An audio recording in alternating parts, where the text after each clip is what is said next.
Quero deixar para a nossa meditação hoje Deuteronômio, capítulo 20, versículo 8, que diz assim: E continuarão os oficiais a falar ao povo, dizendo: Qual homem medroso de coração e tímido?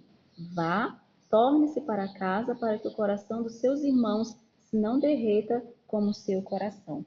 É interessante aqui que a gente vê Moisés dando as suas últimas instruções para o povo de Israel. Ele já estava no final da sua missão, no final da sua jornada, e ele vai relembrando ali algumas leis, né, dos mandamentos, das direções que o Senhor dá para o seu povo.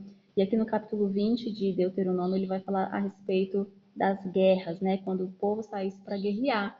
E aí ele dá algumas instruções para aqueles que estivessem recém-casados, né, que não fosse a guerra, mas para que ficassem com as suas esposas, né, aqueles que tivessem terras, que usufruíssem, enfim, ele vai dando algumas direções quanto a essa questão da guerra em si. E aí no versículo 8 ele fala especificamente em relação a pessoas com condições de espírito. E que condições são essas? Ele vai falar pessoas medrosas e de coração tímido, né? Ele vai falar que quando essas pessoas, quando tivesse que ir para a guerra, que essas pessoas não fossem enviadas. Pessoas com medo, pessoas tímidas, pessoas medrosas não fossem enviadas. Por quê? Porque imagina, uma pessoa que está com medo da guerra, né? Ela é tímida, ela é covarde, que ela vai fazer? Ela vai influenciar as outras pessoas, ela vai ter o poder, né, de gerar um pânico, um medo, né, e covardia no coração dos outros homens. Então Moisés fala para o povo: olha, quando vocês forem para a guerra, não levem homens covardes, medrosos, tímidos, porque esses vão prejudicar. Esses que eles vão fazer? Eles vão fazer com que o coração dos seus irmãos se derreta, ou seja, eles vão ter poder de influência de forma negativa, né, em relação aos seus irmãos, ou seja, aos companheiros de guerra. Por quê? Porque a gente sabe que geralmente é mais fácil uma maçã podre estragar todas as outras que estão boas do que uma boa poder purificar todas as que estão estragadas. Então, o que me chama a atenção nesse texto? É que na nossa caminhada, a gente vê até que na caminhada do povo de Israel, Deus sempre disse para o povo de Israel que estaria com eles, que eles não precisavam ter medo, né? Que Deus daria vitória, Deus daria as conquistas, as terras, os povos, né? O Senhor mesmo daria na mão do povo de Israel, o Senhor seria com eles não precisavam temer. Então a gente vai ver essa repetição, né, ao longo de toda a Bíblia, de encorajamento, de força, de coragem, para nós que somos um povo de Deus, né? Justamente porque Deus sabia que na nossa caminhada a gente encontraria adversidades, a gente encontraria gigantes, né, problemas, né, a serem superados. Mas qual a palavra que Deus dá? A palavra de encorajamento, né? Quando ele coloca ali Josué, né, no lugar de Moisés para liderar, o que ele diz para Josué? Não temas, esforça-te, seja corajoso. Por quê? Porque com certeza situações ali ia querer apavorar o coração de Josué, ia querer deixar ele ficar com medo, porque ele teria que ir para o combate mesmo com o exército israelita, né? Tinha que entrar nas cidades, né? Tirar os inimigos de lá para que eles pudessem possuir a terra prometida. Então, o que Deus diz? Coragem, seja forte e corajoso. Só que a gente sabe que mesmo no decorrer de toda a Bíblia, de Gênesis a Apocalipse, Deus dando palavras de encorajamento, dizendo: eu sou teu Deus, eu sou teu Senhor, eu sou contigo, não temas, vá, seja forte, seja corajoso. E, infelizmente, haverão pessoas no nosso meio que não terão essa disposição de crer. Pessoas que ainda serão tímidas, covardes e com o coração aflito e que muitas vezes, se estiver no nosso meio, vão ter o poder de contaminar a fé daqueles que creem. Então a gente tem que tomar muito cuidado com as pessoas que nos cercam, porque infelizmente até no meio do povo de Deus, e olha que Moisés estava falando ali de israelitas, irmãos, né? Que no meio deles iam ter homens tímidos e covardes, que não era para mandar eles para a guerra, não, porque eles iam atrapalhar a vitória do povo de Deus. Então a gente tem que retirar do nosso meio os covardes, os incrédulos, aqueles que não creem, aqueles que têm medo, né? Não é excluir, mas é não deixar com que eles, né, estejam ali para alcançar o objetivo junto conosco. Por quê?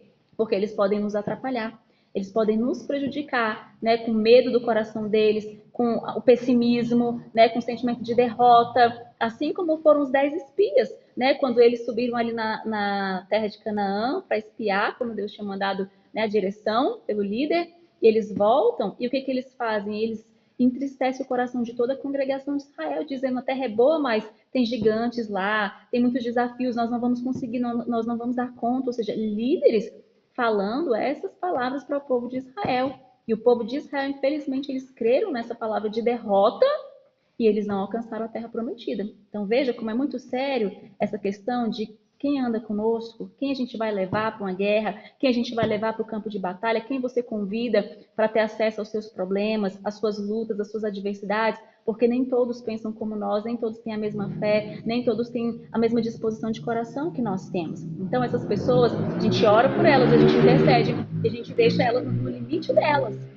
Amém? Para quê? Para que elas não venham atrapalhar a nossa caminhada e o processo de vitória que Deus vai nos fazer alcançar, né? Então a gente precisa realmente selecionar. Aqui foi um processo de seleção. Moisés estava falando: olha, eu vou selecionar quem que vocês vão levar para a guerra e quem vocês não vão levar, né? Entre eles estão esses os covardes, os tímidos, o de coração medroso, esses vocês não vão levar. Esses não podem estar com vocês no meio da batalha, porque eles não vão ter, quando eles veem as guerras, eles veem os inimigos, eles vão ficar com medo, eles vão amedrontar os outros irmãos que vão estar com vocês. Isso pode prejudicar a guerra. Isso pode fazer com que vocês percam. Então não leve eles com vocês.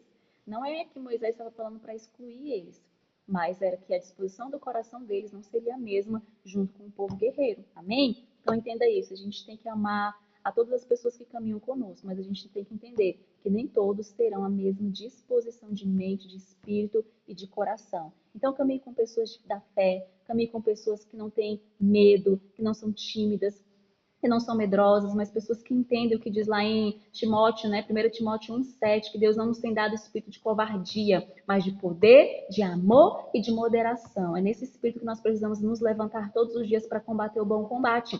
É nesse espírito que nós temos que nos colocar à disposição do reino e lutar todos os dias a favor da nossa casa, do nosso ministério, a favor do reino de Deus, amém? É com esse espírito de coragem, de ousadia, porque não que nós não venhamos ter medo, nós vamos ter medo sim na caminhada, mas quando nós olhamos para o Senhor e buscamos nele a nossa fonte de força, nós vamos conseguir superar os medos e o medo não vai nos paralisar. O medo, na verdade, ele vai ser uma oportunidade para a gente confiar ainda mais no Deus que nós servimos, amém? Então, fica com essa meditação nesse dia de hoje e selecione as pessoas que caminham com você, pessoas da fé, pessoas que têm coragem, ousadia, pessoas que elas vão crer, né, com você e vão vencer e vão cantar o hino da vitória no final de tudo. Amém? Que Deus abençoe. Quero passar aqui para o Iô para ele falar alguma coisa também.